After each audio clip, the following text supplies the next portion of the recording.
नमस्कार साथियों, मैं डॉक्टर अमित रंजन एक बार फिर से आप सबका अपने YouTube चैनल बीपीएससी जोन पर स्वागत करता हूं। आज हम लोग जिस विषय पर चर्चा करने वाले हैं वह है मगध का उत्कर्ष। 6ठी शताब्दी ईसा पूर्व के आसपास हमने देखा था कि 16 महाजनपदों का उदय हो चुका था। उन 16 महाजनपदों में कुछ महाजनपद ऐसे थे जो बाकियों से ज़्यादा शक्तिशाली थे। ये थे मगध, कोसल, वत्स और अवंती। इसमें भी मगध जो है बाकी तीनों से बहुत ज़्यादा शक्तिशाली निकला और उसने एक विशाल साम्राज्य की स्थापना की।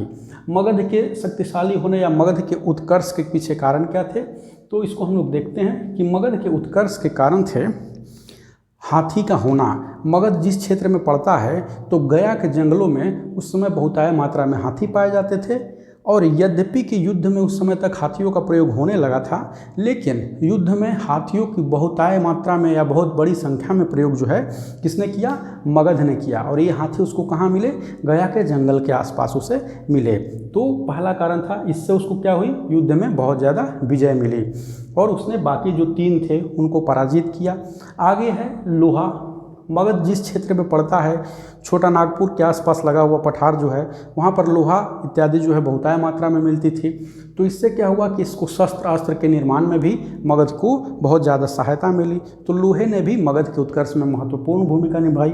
जो सबसे महत्वपूर्ण कारण था, एक बार फिर से वही geographical condition, geographical situation of Magadh. Magadh की जो भौगोलिक स्थिति थी, हम क्या देखते हैं, वह गंगा के मैदान में अवस्थित है। मगध जो है वर्तमान का कौन सा क्षेत्र है, पटना और गया के आसपास का क्षेत्र, जो कि गंगा के प्लेन में आते हैं। और यह जो क्षेत्र था वो बहुत ज़्यादा उपजाऊ था। बहुत ज़्यादा उपजाऊ होने के कारण क्या था कि यहाँ पर सरप्लस प्रोडक्शन ऑफ फूड होता था, अन्न की बहुत ज़्यादा उपज होती थी। तो इसने भी मगध के उत्कर्ष में महत्वपूर्ण भूमिका निभाई।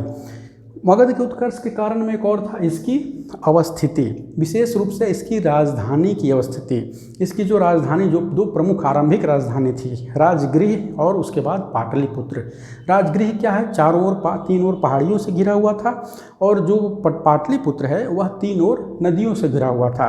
तो एक ओर से पहाड़ी दुर्ग, दूसरी ओर से नदी दुर्ग या जल दुर्ग। तो इससे क्या है कि जब राजधानी सुरक्षित थी, जब स्वयं राजा और उसके जो परिवार सुरक्षित थे, तो उसने इससे क्या हुआ कि वो दूसरों पर आक्रमण करने के लिए जो है निश्चिंत रहा। जब खुद सुरक्षित होगा और उस पर ऊपर आक्रमण नहीं किया जा सकता था, तो इसने भी इन सब कारणों ने मिलकर मगध के उत्कर्ष में महत्वपूर्ण भूमिका निभाई। और इसका समग्र परिणाम यह निकला कि मगध जो है 16 जहाँ महाजनपद में 4 महाजनपद जो हुए वो बहुत ज़्यादा उभर कर आए और उन चारों में से जो है सबसे ज़्यादा शक्तिशाली जो है उभर कर मगध आया। और इसी मगध पर एक के बाद एक जो है कई वंशों ने शासन किया। वो वंश कौन कौन से थे, तो मौर्य वंश से पहले मगध पर हर्यंक वंश था, शिशुनाग वंश और नंद वंश। हर्यंक वंश, शिशुनाग वंश और नंद वंश, ये 3 प्रमुख वंश थे मौर्य वंश से पहले। इसको अरेंज करने के लिए भी दे देता है कि इनको क्रम से सजाइए वंशों को। तो इन्हीं तीनों वंशों के बारे में, उनके राजाओं के बारे में, प्रमुख राजाओं के बारे में हम लोग पढ़ेंगे। तो आइए शुरू करते हैं। सबसे पहले हर्यक वंश। यहाँ पर इसका काल लिखा हुआ है 544 बीसी से 412 बीसी तक, यानी कि इसका कालखंड हर्यक वंश का यह था। हर्यक वंश का जो सबसे प्रतापी राजा था वह कौन था, बिंबिसार था। बिंबिसार ने हर्यक वंश की स्थापना की। यह गौतम बुद्ध का समकालीन था, यह भी गौतम बुद्ध का समकालीन था। और इसने जो है साम्राज्य विस्तार के लिए क्या किया कि विवाह की नीति का अनुसरण किया। वही नीति जिसका कि हम लोग मध्यकाल में देखेंगे कि अकबर ने जिसका अनुसरण किया था। उसने राजपूत राजाओं से युद्ध लड़ने के बजाय विवाह किया था और अपने साम्राज्य का विस्तार किया था। तो इसी नीति का प्रयोग जो है बिंबिसार ने बहुत साल पहले 600 ईसा पूर्व के आसपास किया और इसने 3 प्रमुख विवाह किए। महाकोसला देवी, महाकोसला देवी क्या थी, ये थी काशी नरेश की बहन। महाकोसला देवी से इसने विवाह किया और इसके फलस्वरूप क्या हुआ कि काशी का कुछ हिस्सा जो है इसको दहेज के रूप में प्राप्त हो गया। दूसरा, इसने चेल्हना से विवाह किया। चेल्हना जो थी लिच्छवी प्रमुख चेटक की बहन थी। और तीसरा जो है क्षेमा मद्र नरेश की पुत्री। तो इसने बिंबिसार ने 3 प्रमुख विवाह किए और इन विवाहों के फलस्वरूप जो है उसने अपने वंश की और अपनी स्थिति को सुदृढ़ किया। बिंबिसार ने। उसके बाद विवाह के अतिरिक्त इसने युद्ध का भी अनुपालन किया, युद्ध भी किया, और युद्ध में इसने अंग को पराजित किया और अंग को जीत लिया इसने। तो इस प्रकार से इसने अपने साम्राज्य का विस्तार किया, मगध के सुदृढ़ीकरण का कार्य किया।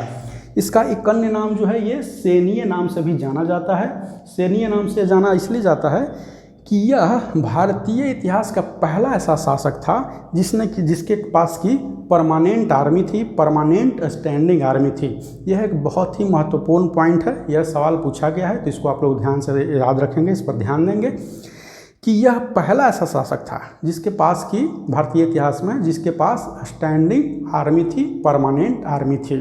उसके पहले जो है आर्मी का उस तरह से कॉन्सेप्ट था नहीं, जब युद्ध होता था तो लोग आकर लड़ लेते थे, लेकिन इसने जो है पहला परमानेंट स्टैंडिंग आर्मी बनाया। इसी के समय जो है बिंबिसार के ही दरबार में जीवक नामक एक वैद्य हुआ करता था। जीवक वैद्य जिसको कि भगवान बुद्ध की सेवा में उसने जो है क्या किया था, भेजा था। जब वो बीमार पड़े थे तो बिंबिसार ने भगवान बुद्ध की सेवा में उसको जीवक नामक अपने वैद्य को भेजा था। इसके साथ ही साथ जब प्रद्योत बीमार पड़ा था, प्रद्योत को जब ये जॉन्डिस नामक बीमारी हो गई थी, तब प्रद्योत को भी प्रद्योत की इलाज के लिए भी जीवक नामक वैद्य को भेजा था बिंबिसार ने। तो यह सवाल पूछा जाता है कि जीवक नामक प्रसिद्ध वैद्य किसके दरबार में था, तो जीवक नामक प्रसिद्ध वैद्य जो है वह बिंबिसार के दरबार में था। तो यह बिंबिसार की कुछ महत्वपूर्ण उपलब्धियां हैं। इसके बाद जो है हर्यक वंश का जो अगला राजा आता है वह अजातशत्रु, जो कि कुणिक नाम से भी जाना जाता है। हर्यक वंश में बिंबिसार जो है इसकी उपाधि सेनीय थी एवं श्रोणिक नाम से जाना जाता है। वहीं अजातशत्रु जो है यह कुणिक नाम से जाना जाता है। और अजातशत्रु ने क्या किया, अपने पिता बिंबिसार की हत्या करके गद्दी को प्राप्त किया था।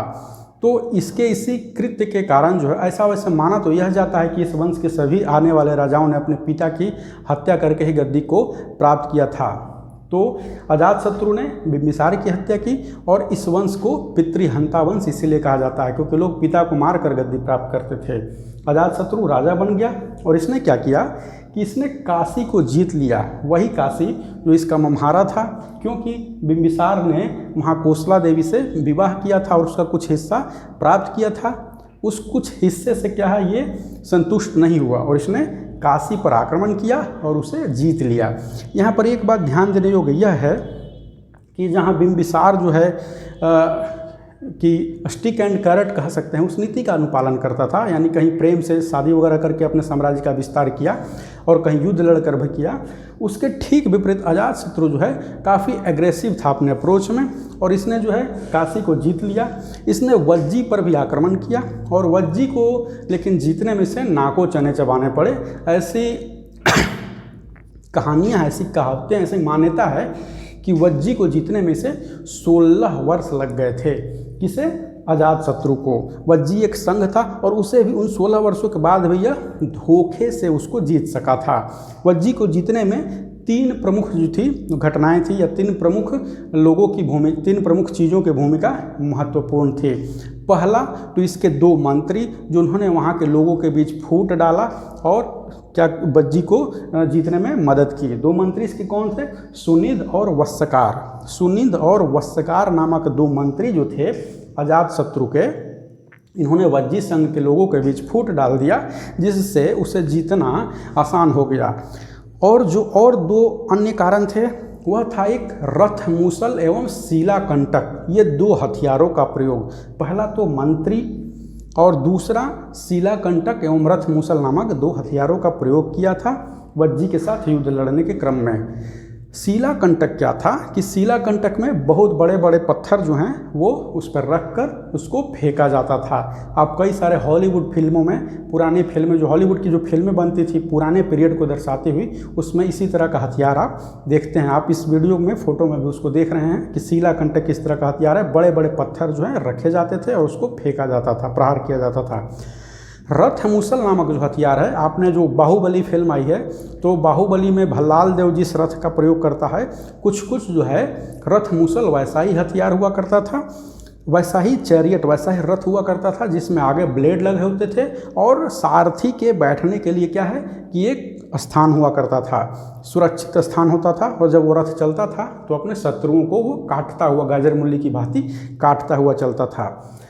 तो यहाँ पर कहने का तात्पर्य यह है कि इसने काशी को जीत लिया और वज्जी को भी इसने जीता, लेकिन वज्जी को जीतने में 16 साल लगे।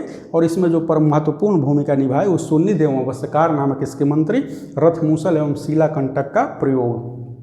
अजातशत्रु का जो है इसका जिक्र भगवान बुद्ध के साथ जो है, भगवान बुद्ध या पाली ग्रंथों में इसका बहुत ज़्यादा, बौद्ध ग्रंथों में इसका जिक्र कई बार आता है। यह भी बुद्ध का समकालीन था।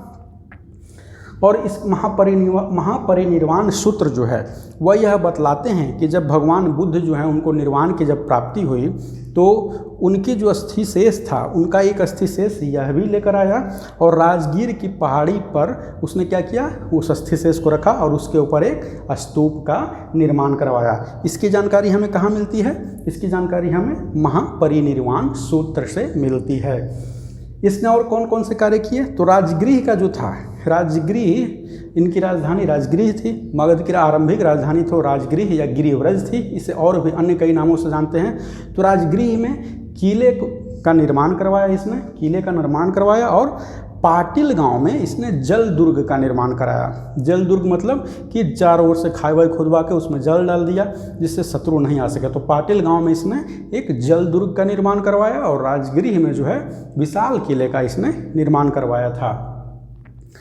यह जो है अजातशत्रु इसलिए भी यह इतिहास में जाना जाता है कि प्रथम बौद्ध संगीति का जो आयोजन है 483 बीसी में इसी के समय में हुआ था।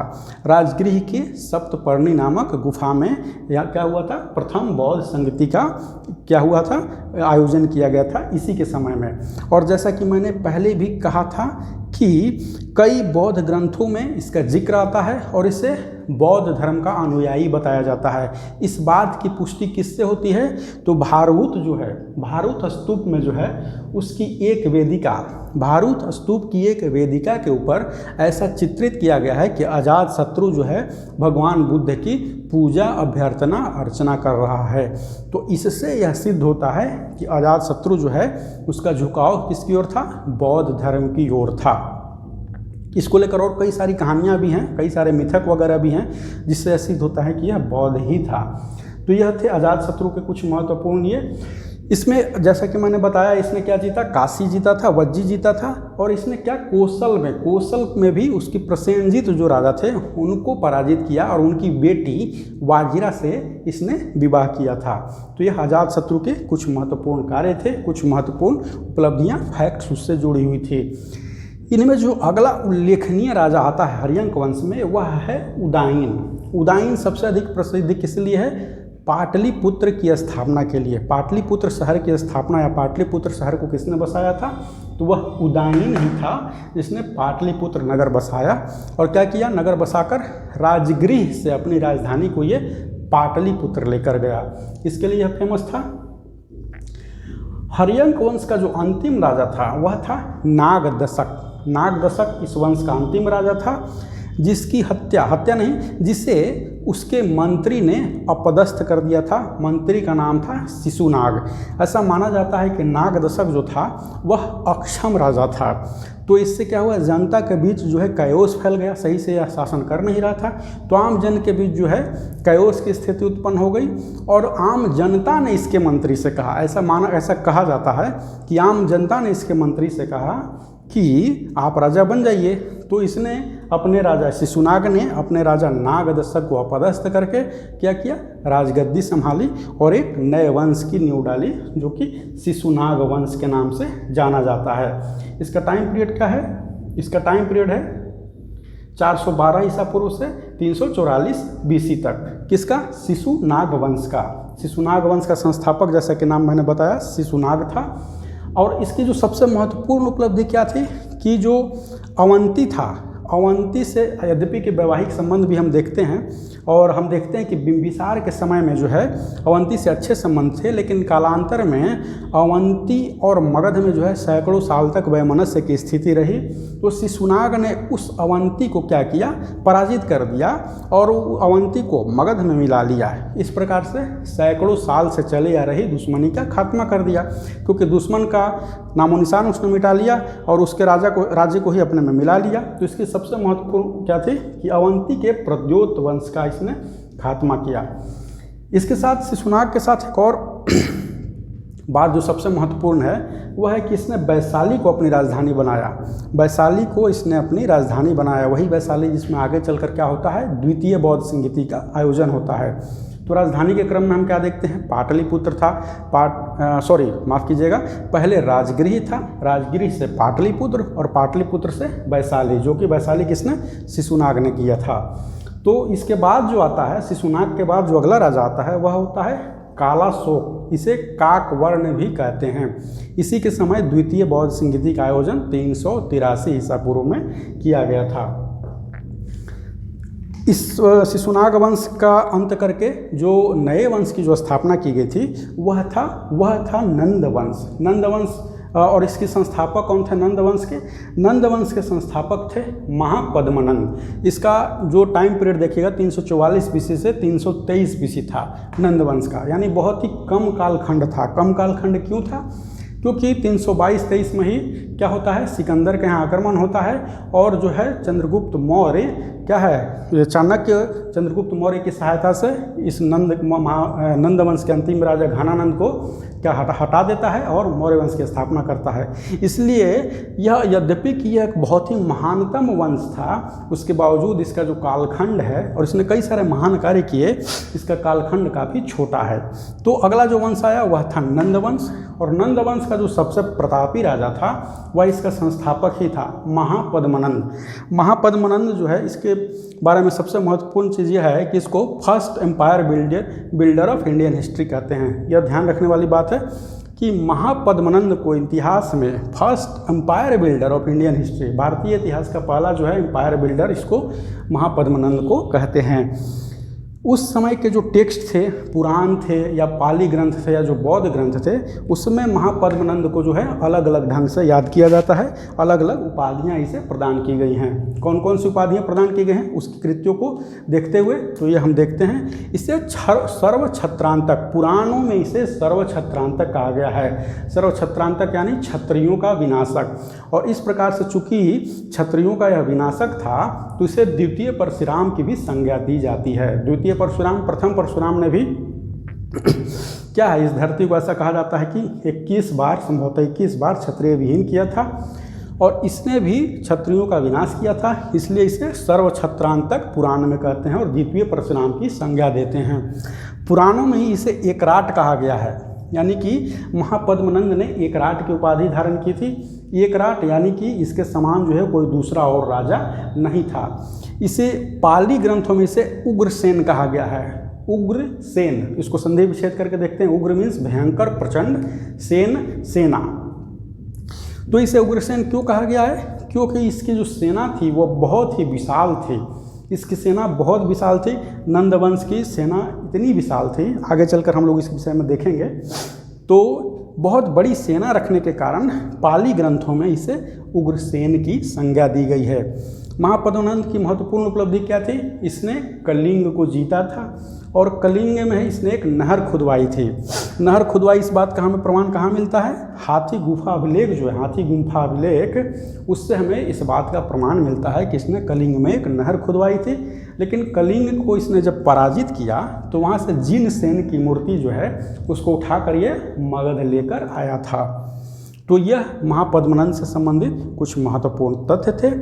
अब इस वंश का जो महापद्मनंद के 8 संभवतः 8 पुत्र थे, जिसमें 7वां जो पुत्र है, एक के बाद एक राजा बने, 7वां पुत्र घनानंद था, जो कि नंदवंश का अंतिम शासक था। नंदवंश में जो घनानंद अंतिम शासक आता है और इसके बाद मौर्य वंश आता है। तो घनानंद के विषय में जो है इतिहास में इसकी एक निगेटिव छवि है। यह बताया जाता है कि यह एक विलासी राजा था, भोग विलास में लिप्त रहता था। इसके समय में कर इतना ज़्यादा था कि हर चीज़ पर टैक्स लगाया गया था। इससे जनता में त्राहिमाम मची हुई थी। यह एक इसके बारे में स्थापित किया गया है। लेकिन इसके बारे में एक बहुत बड़ा पॉजिटिव फैक्ट यह है कि यह वही घनानंद था। जैसा कि मैंने बताया कि नंदवंश के लोगों के पास बहुत विशाल सेना थी, तो यह वही घनानंद था जिसकी विशाल सेना से डरकर सिकंदर की हिम्मत नहीं हुई थी कि वह गंगा को पार करे। इसी घनानंद की विशाल सेना को देखकर सिकंदर, जो कि विश्व विजेता था, वो डर गया और ये इस पार नहीं आया था। और इस बात की पुष्टि कहाँ से होती है? ग्रीक के ही लेखक, न कि इसके कोई अपने दरबारी लेखक, दरबारी कवि या कोई भारतीय रचनाकार इस बात की पुष्टि करता है या इस बात को इंगित करता है, रेखांकित करता है, बल्कि ग्रीक का ही एक लेखक कर्टियस इस बात को बोलता है कि इसके पास क्या थी? विशाल सेना थी। और इसी विशाल सेना के भय से सिकंदर जो है इस पार नहीं आता है और वापस लौट जाता है। इसी महापद्मनंद के बाद घनानंद, और इसी के बाद जो है इस वंश का समापन हो जाता है। जैसा कि मैंने पहले बताया, चाणक्य जो है चंद्रगुप्त मौर्य की सहायता से इसे अपदस्थ कर देता है और नए वंश मौर्य वंश की स्थापना करता है। तो इस प्रकार से हमने देखा कि मगध साम्राज्य का उत्कर्ष देखा, इसमें हमने हर्यंक वंश को देखा, शिशुनाग वंश को देखा और अंत में नंद वंश को हमने देखा। तो आई होप आपको ये वीडियो कुछ पसंद आया होगा। अगर आपको यह वीडियो पसंद आया हो तो कृपया इस वीडियो को लाइक करें, मेरे चैनल को सब्सक्राइब करें, शेयर करें, क्योंकि जैसा कि मैं अक्सर कहता हूँ, ज्ञान बांटने से बढ़ता है। जय हिंद, जय भारत, धन्यवाद।